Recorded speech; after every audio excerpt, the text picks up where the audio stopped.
Welcome, welcome. Happy Thursday to everybody out there in the Wise Agent Society realm. Here today to talk about some national real estate news. That's what we do on Thursdays here. We talk about different markets and different uh, um, national news or economic news and stuff like that. So today we're going to talk about the Las Vegas housing market. And as you can see here, I already have some data pulled up that we're just going to go over. And, it's been a while since I've looked at it myself, so this will be fun to walk through a little bit and check out some trends and get to know what's happening in Las Vegas. Also, here with us is the lovely Tara Andrews. She's my right arm. Couldn't get anything done without her, so she's always here with me, so I'm not alone. Thanks, Tara. Right, let's get right into it. So, the Las Vegas housing market is somewhat competitive. Oh, I don't know about that. It's pretty competitive as far as I know. Homes in Las Vegas receive two offers on average and sell in around 38 days. Yeah, that's a little bit slower. Now, this is on average too, so we might break this down into a couple other areas. We might check out like Summerlin and Henderson. We'll see if we can pull that data. The median sale price of a home in Las Vegas is 412,000. Which is down 5.5% or 5.2% since last year. The median sale price per square foot is 241, down 6.2% last year, which that's kind of on trend with the way things are going across the country as far as um, pricing year over year is down a little bit. Also, though, and we'll probably get into it here, is inventory is down. Therefore, that's what's holding up prices at least some. Otherwise, they'd be possibly nosediving. But as we know, we are at least 5 to 10 years behind on enough houses to build. Although Vegas does have more building going on than some places, and the ability to build just because there's space. Other places don't, but they still don't build enough to meet the demand. So that is where we're at with that. Let's see here. Home sale in 38 days on the market compared to 18 days last year. So definitely cooled down some on the speed. There were 1,146 homes sold in June this year, down 1,326 last year. So close, but not as many. Which is also because there's not inventory, which makes sense. Here, note the time. These guys are being freaks. Yep.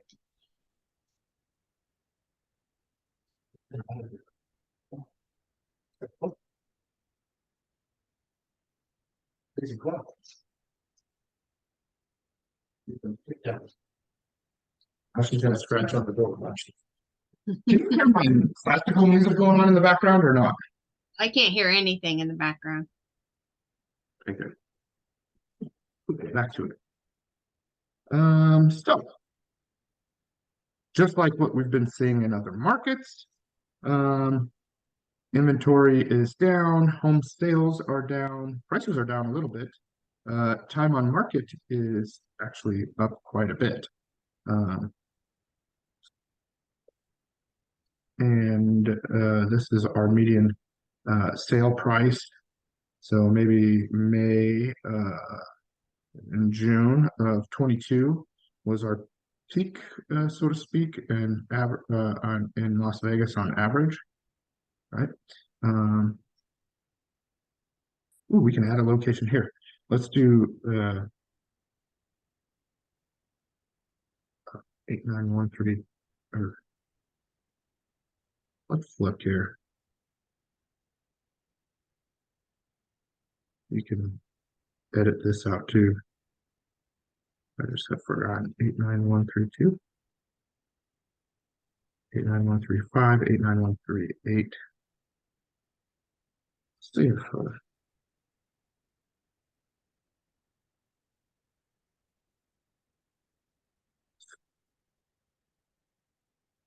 remind me to tell you something.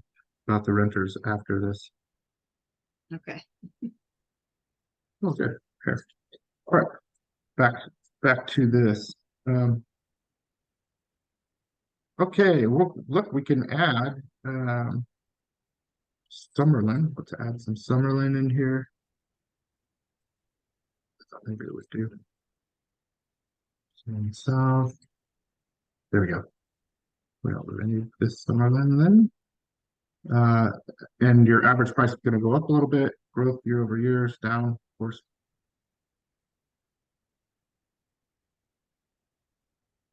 The prices in Summerlin are quite a bit more. I'm going to check out. I don't have my zip code map here for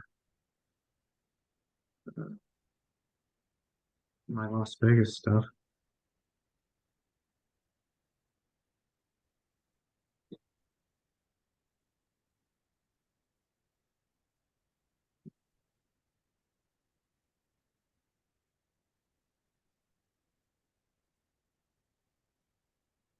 Jen, I'm on the live right now.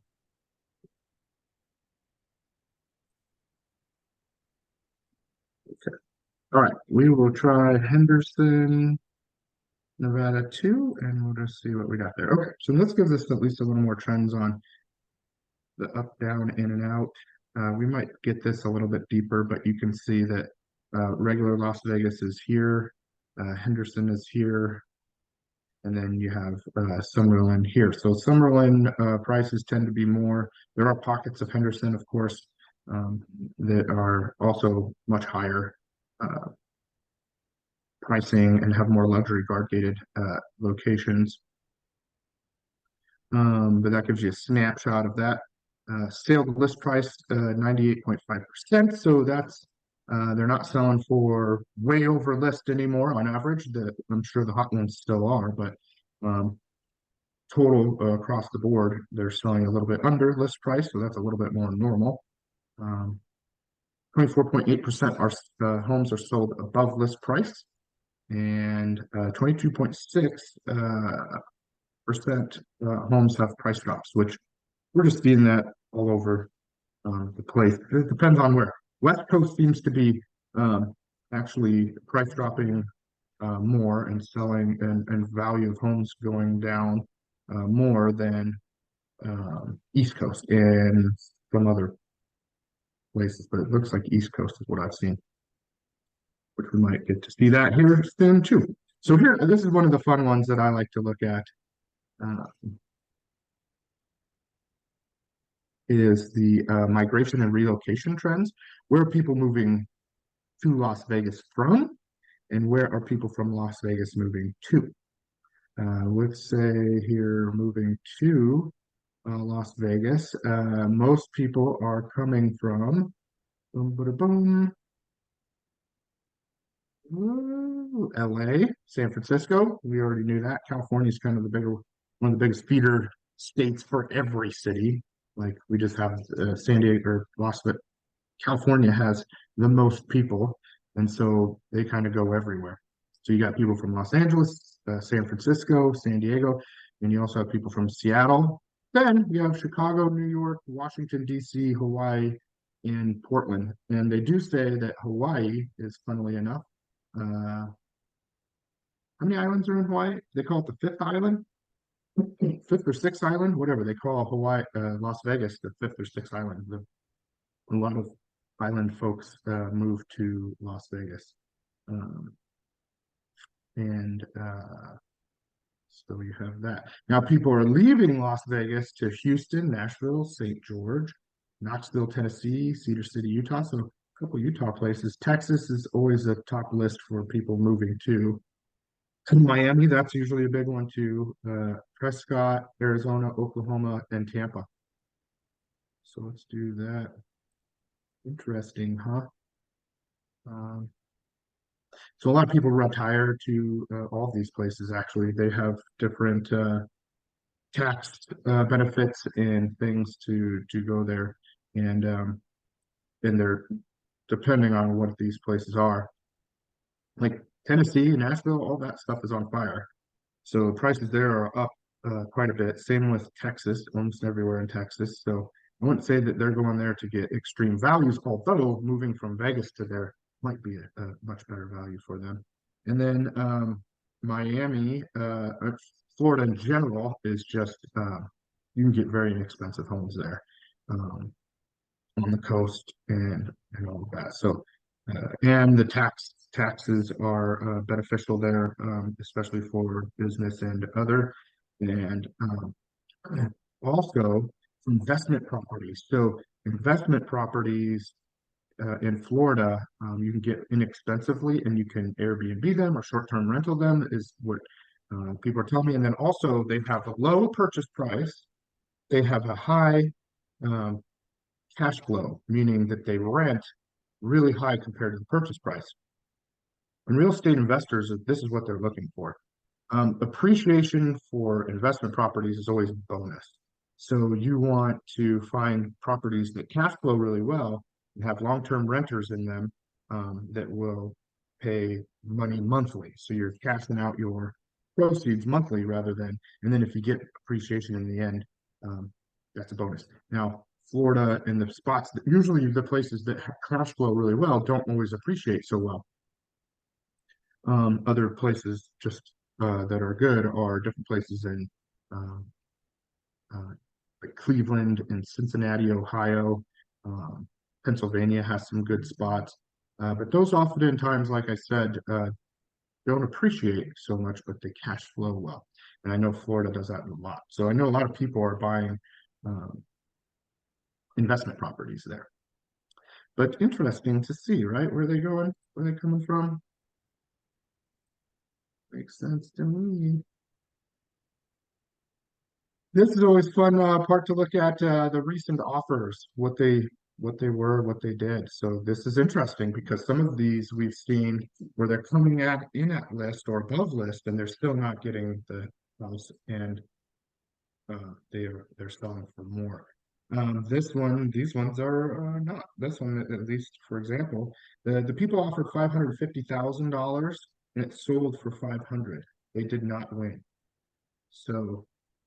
And here's why. Listing agent accepted an offer prior to ours.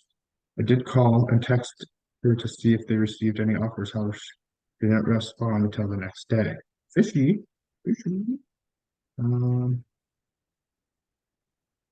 that's weird. That is really weird. Something weird happened there. Because unless the seller just really wanted to take less for some reason from somebody, sounds like there could have been an issue with the listing agent not doing a good job there, or I don't know. That's fishy. Maybe they double-ended it, um, and they didn't want somebody else coming in because it was their client. I have no idea. That seems fishy though. So that's not usual. That is not a usual scenario. Something fishy happened there. But also fun to look at is that it's a 2,500 square foot house for 500,000, 550, 4 bedroom, 3 bath. 2% under list price, 59 days on the market. Not competing out there downtown, I don't know. Interesting. Then we have this guy over here, 4 bedroom, 3 bath, 2,750 square foot. Offered 550, sold for 550. Seller was not entertaining any contingent offers at this time, due to having two other offers at this time with no contingencies. Yes, so that's going to happen a lot of times. So it's going to be more rare that somebody is going to accept your offer if it's pending you selling your own house.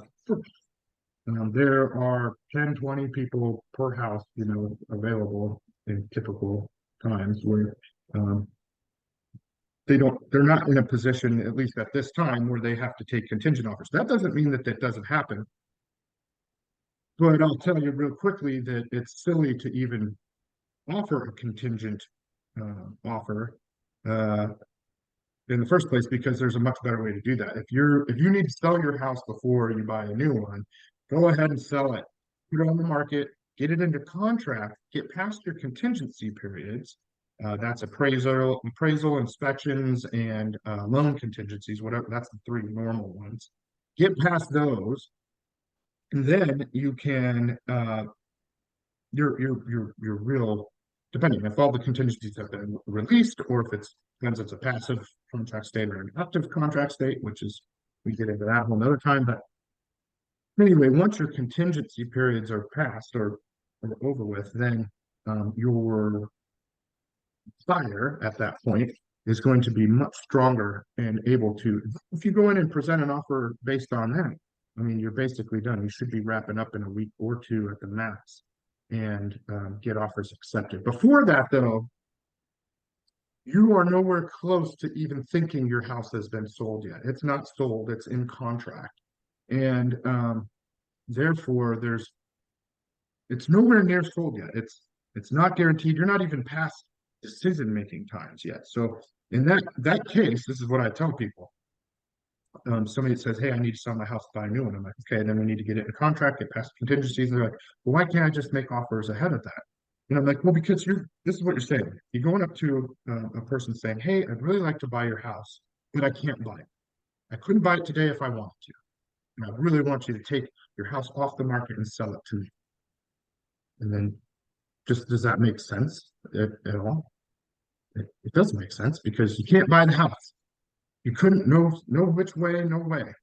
Now, once you get past the contingencies on the sale of your own house, um, at that particular moment, you still can't buy it, but you are 95% of the way there. And therefore, it makes a lot more sense to take that risk or gamble because, people are really invested and probably have given up earnest money deposit at that time in order to move forward and with the deal once contingencies are up. So when we get into that position, that's when I tell people they can shop. So I don't, it's not weird that they did not accept it because it had a contingent offer. I wouldn't either.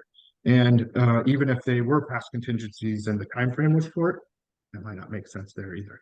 But getting past contingencies, and also so people are like, well, where do I go? If I sold my house already, then I don't have anywhere to live and I need to buy a new place. Well, there's these things called rent backs, and you can totally get rent backs negotiated in for free. So sometimes, depending on the market, right now you can maybe get 2 or 3 weeks for free, maybe up to 2 months, possibly, but more likely 2 to 4 weeks. And then, or somewhere in there, you might get you can pay rent basically on your own house that you just sold to somebody. That way you cash out all your money and you get to stay for a month or two, let's say. A month is more kind of acceptable, 2 weeks to 4 weeks. And in occasions we can get a couple months. But typically you're going to either pay, the person buying your house is probably going to pay a higher house payment than what you pay for your house payment. So keep that in mind. You might have to pay more, or the new people are going to have to eat that $2,000 difference in payment or whatever it is. So all these things are a lot of parts, moving parts that you have to negotiate. So make sure you have a really great real estate agent to help you go through all that, and it's all super manageable. So I wouldn't ever get worried about selling your house without having a new one yet, because we can figure that. We've done it hundreds and hundreds of times. Offer not accepted, 150K offer. Oh, sold for 350. Well, weird. This is an investor client. Offers are significantly below list price. The sellers are not willing to obtain offers at this price point at this time. Yeah, that's because that's ridiculous. That's way less than half price. Like, yeah, that's. I feel bad for this gal making offers like that. That's insane. I wouldn't do it.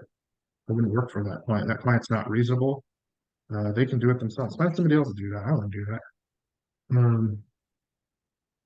Offer not accepted. 350K on 350K. Not accepted. 60 offers received for this property. Client is looking for other homes at this time. Yeah, don't blame them for that either. That one's on 17 days on the market. 5 competing offers. Says this, so she says 60. 350 is a really competitive price point though in Vegas. So 350 depending on where, we don't know. 3 bedroom, 2 bath, 1750. I mean, if that was anywhere close to Summerlin, then that's a no go. We don't even know if that's a single family or what it was.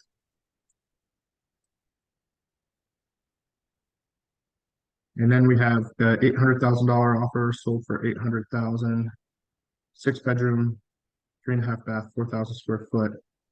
No other info. I wish we had more info on that one. I'm curious. Why didn't it go? Could have been a lot of reasons. Maybe they were probably terms, Maybe they didn't have very competitive terms. Maybe they couldn't close quickly. Maybe they couldn't. Who knows? A lot of reasons. But just saying, list price doesn't always take it. That's another way to look at that. Recently sold homes here. This one sold for $900,000. Goes on the market for 158 days. 4,000 square feet. 1.2. Fox Springs. Real quick.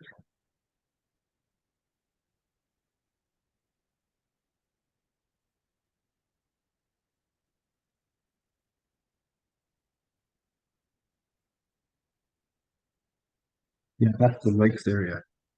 The lakes. Holy Ranch, that's what I think that one is. That sounded familiar. So it's a nice area, really nice area. It's Summerlin adjacent, and I love that area. Let's see. Yeah, we can click on it. Yeah, this is a nice house. These ones 5163 square foot, 1.25 million. How about that? I remember when those houses were going for 600,000. You know what I sold? I sold I sold this exact floor plan in the lakes. So this one actually might be in the lakes. This might not even be in Holy Ranch because I've sold this one's way even nicer. And the one that I sold was amazing. But this one has a lot more features than the one I sold. And the people that I sold this house to and then resold it for them, um, ultimately I sold 7 properties. I sold 7 properties with them. Great people. Wow, this is cool. What a blast from the past. So Las Vegas is really cool like that because there are a lot of planned communities and a lot of the same builders built out these different areas.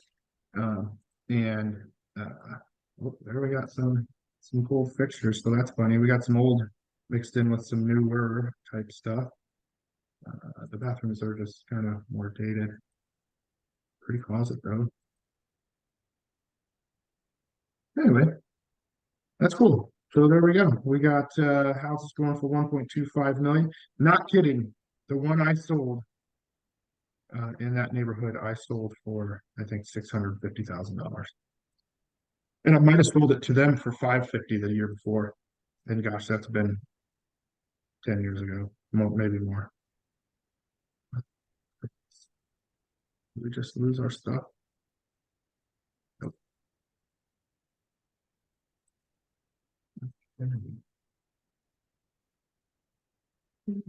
So here, there's another one in the vicinity of that one. 987, 4,176 square feet, 40 days. It would sold that list price. About this guy. 89145. I believe that's someone adjacent as well. That's just north of that. Sam Jones.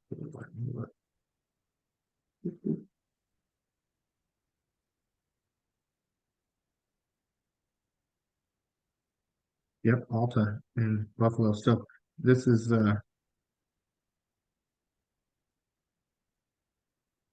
okay.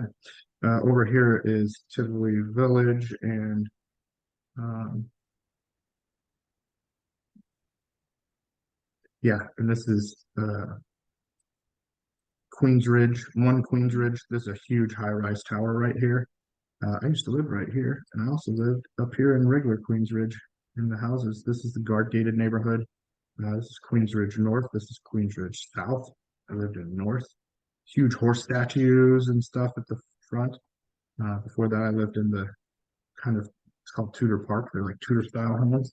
Ooh, this whole area is nice. There's Angel Park Golf Course up here. Um, this is Miravilla. This is really, really nice upscale condo area. Anyway, so this is over here kind of adjacent to that, but nice, nice, nice area. But look at this guy, 360,000. Wait, in the bar, in the, is this in the garage? Nope. Oh, I saw this house for sale. This was on what do we call it? Zillow. Gone wild. Yep, Zillow Gone Wild. Yep, this was in it. Really though? Is it a It's so pirate quickly. ship? It's pirate, yeah. Pirate ship on that part. Oh, outside, yeah. Pirate bar. Yep. Full bar, real nautical piratey theme. That's funny. So that one sold for 360. Did it say where it was listed at? This price 349.9. I mean, it was on that Zillow Gone Wild, so that really drives a lot of traffic. But anyway, so that's 3% over list, 1% over list, 2% over list.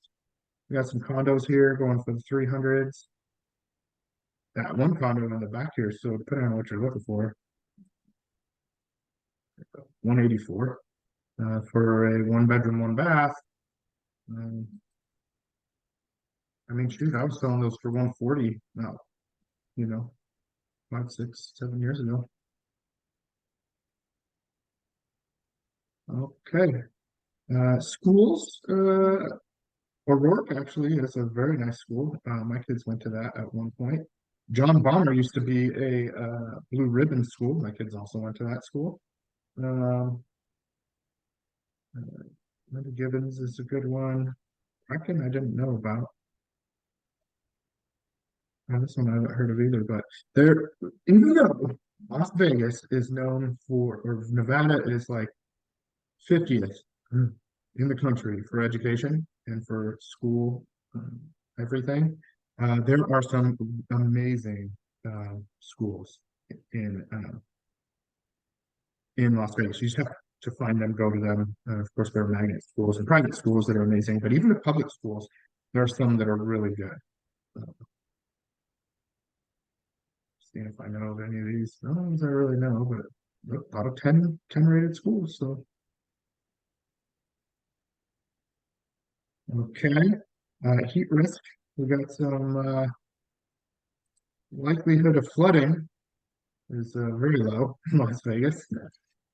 And, drought, though, is 100% because it is in a drought, but a lot of the country is, but it's a desert. So that makes sense. Heat risk is high. Storm risk is low. Fire risk is low. All that's true. There are no very little trees. There's funnily a lot of trees and landscaping and stuff in Las Vegas everywhere.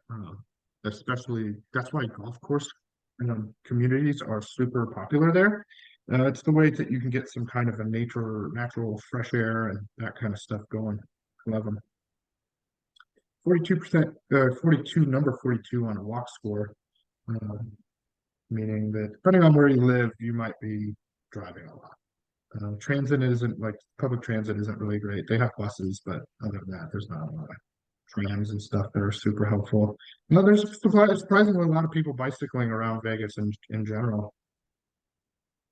As far as depending on where you live, I know like Summerlin and downtown Summerlin in that area is really put together so that there is a lot of work, live, play stuff in that new downtown Summerlin area, near the ballpark and near the mall, downtown Summerlin, and the Las Vegas Knights practice arena and all that. It's just really put together nicely and well, and it's very pretty. And you can go have dinner or have drinks. You can go to Red Rock Casino. You can go. Uh, so if you're close to that, then that's going to be a lot more walkable. Although it's very hot, so people don't just walk around a whole lot in Vegas anyway. You almost always drive. Another funny tip is about Vegas is it is hot as it can be, and you still need to take a jacket with you kind of everywhere you go, um, because once you get inside, it is ice cold. freezing cold. So when we lived there, we wore pants, pretty much year round because depending on what you were doing, but if you were going to be inside somewhere, um, then you definitely wanted to have all of, you want to be bundled up because it's like 65 degrees inside. It's 120 outside, but it's 65 in, so you got to be kind of prepared. Let's look here real quick at a couple other markets. 89131 is Centennial Hills. It's the complete northwest. Median sales price there, 527,500. I've owned houses in this area too. Houses sell 52 days compared to 15 days last year, so it's slowed down a lot around everywhere in Vegas, it looks like. 210 homes sold in June, down from 280, which is a trend of what we're seeing. Um, how hot is this one? It's 51 out of 100. So it's somewhat competitive, same as we were seeing for just in general. We'll look at Summerlin here too, because I'm curious what that's going to be. Same list to sale ratio, 98.8. Homes above list, 29%. So that's still a healthy amount. Offer not accepted, 550. I think this is the same one. Yeah, we already looked at that one. O'Rourke Elementary is actually up in there. So that's when we lived there. That was the jam. I'm trying to remember. I think that Sid Roderick was up there too. Oh, Cadwallader is around that school. Shadow Ridge is not so great, but there are some good charter schools up there. And any school, by the way, can be really great. I've had my kids in two rated schools, and there are a lot of factors that go into that. Uh, you never know what it could be. It's not always about testing and stuff. There are a lot of parts that impact that. Well, it's funny, the fire risk is a little higher in Centennial Hills. Here, let's look at 89138. That's going to be Summerlin. Oh, it's not what I wanted. Oh. South Housing Market. I like that zip code. Better. Here we go. This is Summerlin. So 745 is median sale price. 219 homes sold. That's 10% year over year. Okay, this is fun. Home price is down 5.4%. Okay. Average sells 60 days on the market compared to 23 days. That is just shocking. 219 homes sold in June this year. That's up. That's the first time I've seen housing sales up. Maybe people are just cashing out with some of them. People in some of them are usually pretty savvy, so they could be just cashing out and moving somewhere else. 60 days on market is mind blowing though. The housing market in 89138 is 45. That's a little funny to me because some of it is pretty hot to trot area. 97.6 list to sell ratio percentage. Recent offers, there are none. Right. Is this the same? Oh wait, is this 893,138? It is. Okay. Let's try 89135. 606 median sales price. 54 days on the market, 186. Houses sold. It says it's less hot. That's crazy.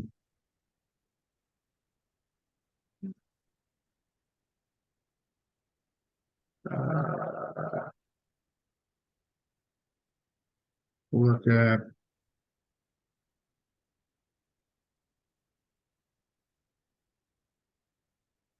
Wall Street. Let's just look at one more. And